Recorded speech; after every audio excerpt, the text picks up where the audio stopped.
സന്നിധാനത്ത് വലിയ ഭക്തജനത്തിരക്ക് തുടരുകയാണ്. മണ്ഡലകാലം ആരംഭിച്ച് ഇന്നലെയാണ് ഏറ്റവും കൂടുതൽ ഭക്തർ സന്നിധാനത്ത് ദർശനം നടത്തിയത്. ഇന്നലെ ദർശനം നടത്തിയവരുടെ എണ്ണം 93,034 പേരാണ്. ഇന്നലെ തത്സമയ ബുക്കിങ്ങിലൂടെ 19,110 പേർ ദർശനം നടത്തി. ഇന്നലെ പുല്ലുമേട് വഴി 2,518 പേരും ദർശനം നടത്തി. ഇന്നലെ ദർശനം നടത്തിയ കുട്ടികളുടെ എണ്ണം 4,300 KSRTC ഇന്നലെ 2,614 ചെയിൻ സർവീസുകൾ നടത്തി. 325 ദീർഘദൂര ട്രിപ്പുകളും നടത്തി.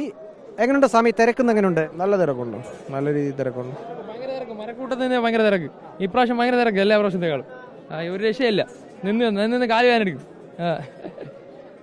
ഭയങ്കര തിരക്ക്. മരക്കൂട്ടത്ത് എത്ര സമയം നിന്നു? മരക്കൂട്ടത്ത് 2 മണിക്കൂർ നിന്നാണ്. മരക്കൂട്ടത്തിൽ നിന്ന് ശരംകുത്തി വരെ 2 മണിക്കൂർ നിന്ന്. അത്ര സമയം നിന്നു. സമയം എടുത്തു പമ്പയിൽ നിന്ന് ഇവിടം വരെ വരാൻ? പമ്പയിൽ നിന്ന് ഇവിടെ വരെ ഒരു 4 മണിക്കൂർ, 4-5 മണിക്കൂറായി എടുത്ത്. എത്ര സമയം എടുത്തു സമയം വരാൻ? ഒരുമിച്ചാണ് വന്നു, 4-5 മണിക്കൂർ എടുത്തു. നല്ല തിരക്കാണ്.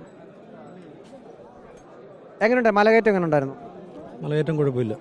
എത്ര സമയം എടുത്തു പമ്പയിൽ നിന്ന് ഇവിടെ വരാൻ? പമ്പയിൽ നിന്ന് ഇവിടെ ഒരു 3-4 മണിക്കൂറായി. കാനനപാതയിൽ അവിടെ ക്യൂ ഒക്കെ ഉണ്ടായിരുന്നോ? മരക്കൂട്ടം പോലെ ക്യൂ ഉണ്ടായിരുന്നു. വളരെ വലിയ ക്യൂ തന്നെ ഇന്ന്. എങ്ങനെയുണ്ട് സമയം? ഇന്നിപ്പം തിരക്ക് എങ്ങനെയുണ്ട്? എങ്ങനെ? നല്ല തിരക്കുണ്ടായിരുന്നു. രാവിലെ 5 മണിക്ക് കയറിയതാണ്. നല്ല തിരക്കുണ്ടായിരുന്നു. ഒരു 2-3 മണിക്കൂർ ക്യൂ ഉണ്ടായിരുന്നു. നല്ല തിരക്കുണ്ട്, നല്ല തിരക്കുണ്ട്.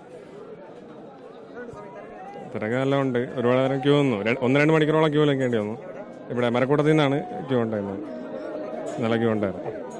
നല്ല തിരക്കുണ്ട്, നല്ല തിരക്കുണ്ട്. മരക്കൂട്ടത്തായിരുന്നു, നല്ല തിരക്കുണ്ട്. ഏകദേശം 3 മണിക്കൂറോളം നിന്നായിരുന്നു. അത്യാവശ്യം നല്ല തിരക്കുണ്ടായിരുന്നു. സാധാരണക്കാളിലും തിരക്കുണ്ടായിരുന്നു. സാധാരണ ദിവസങ്ങളിൽ ഇന്ന് തിരക്കുണ്ടായിരുന്നു. സാധാരണ ദിവസങ്ങളിലേക്കാൾ ഇന്ന് വലിയ തിരക്ക് ഉണ്ട് എന്നാണ് ഭക്തർ പറയുന്നത്. ഏതായാലും കഴിഞ്ഞ തീർത്ഥാടന കാലത്തെ അപേക്ഷിച്ച് നോക്കുമ്പോൾ ഇക്കുറി ഒരു പരാതിയും ഇതുവരെ ഉയർന്നിട്ടില്ല. സുഗമമായിട്ടുള്ള അയ്യപ്പ ദർശനം തന്നെയാണ് തീർത്ഥാടകർക്ക് ലഭിക്കുന്നത്. വീഡിയോ ജേർണലിസ്റ്റ് വിഷ്ണുപ്രസാദിനൊപ്പം reporter Praveen Purushothaman, in reporter, Sannidhanam.